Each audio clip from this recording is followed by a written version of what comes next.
Gaza में Israeli सेना ने बड़ा हमला किया है। इस हमले में कम से कम 34 फिलिस्तीनी मारे गए हैं। साथ ही बड़ी संख्या में लोग घायल हुए हैं। दीर अल-बला, गाजा पट्टी। इजरायली सेना अपने सैनिकों की मौत के बाद से ही हमास पर हाहाकारी हमले कर रही है। आईडीएफ ने गाजा में पर बड़ा हवाई हमला किया है। इसमें कम से कम 34 लोगों की मौत हो गई है।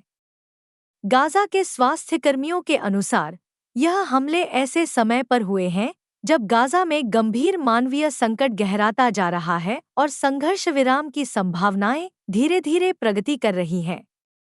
शुक्रवार देर रात शुरू हुए ये हमले शनिवार सुबह तक जारी रहे। गाजा सिटी में पैलेस्टाइन स्टेडियम पर हुए एक हमले में 12 लोगों की मौत हुई, जहां विस्थापित लोग शरण लिए हुए थे। वहीं 8 अन्य लोग अपार्टमेंट में मारे गए। ये सभी शव शिफा अस्पताल लाए गए, जहां स्टाफ ने यह जानकारी दी। इजरायल गाजा संघर्ष विराम से पहले हमले तेज। गाजा के दक्षिणी हिस्से मुवासी में एक तंबू पर हमले में 6 और लोगों की मौत हो गई। यह हमले ऐसे वक्त पर हुए हैं जब अमेरिका के राष्ट्रपति डोनाल्ड ट्रंप ने संकेत दिया कि अगले सप्ताह के भीतर संघर्ष विराम समझौता हो सकता है। व्हाइट हाउस के ओवल ऑफिस में पत्रकारों से बातचीत करते हुए ट्रंप ने कहा, हम गाजा मुद्दे पर काम कर रहे हैं और इसे हल करने की कोशिश कर रहे हैं। इजरायल के 50 बंधक गाजा से नहीं लौट सके।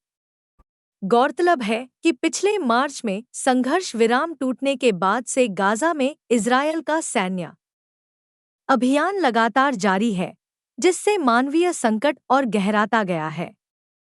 अब भी लगभग 50 इजरायली बंधक गाजा में हैं, जिनमें से आधे से भी कम के जीवित होने की संभावना जताई जा रही है। ये वही बंधक हैं जिन्हें 7 अक्टूबर 2023 को हमास ने इजरायल पर हमले के दौरान अगवा किया गया था, जिसके बाद यह 21 महीने लंबा युद्ध शुरू हुआ। गाजा में अब तक 56,000 से ज्यादा मौतें। गाजा के स्वास्थ्य मंत्रालय के अनुसार इस युद्ध में अब तक 56,000 से अधिक फिलिस्तीनियों की जान जा चुकी है।